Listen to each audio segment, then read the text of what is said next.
Sönmez gururum, kollarıma güç veren varım baba. Sen menden iste ki kullukta durum, her sözüne can feda varım babam. Zəhmətimi çəkmisən ötübillerin, saçlarına ağlar karışır. Ellerimi tutmusan güç veriptir ellerim, ben ki sana her şeyi borçluyum.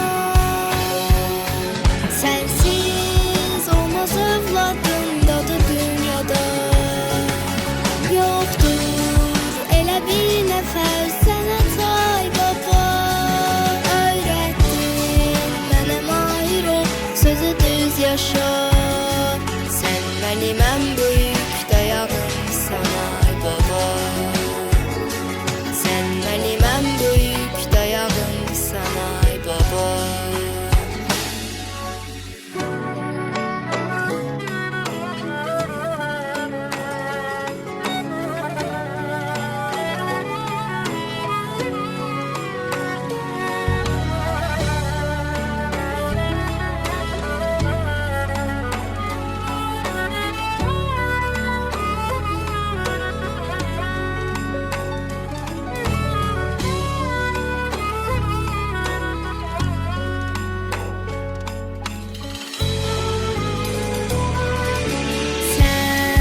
Başımın tacı, hikmetli sesin, doğru yolu gösteren çırağım baba.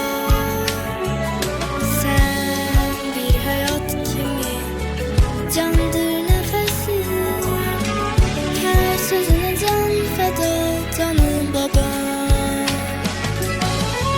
Zəhmətimi çəkmisən ötübillerin,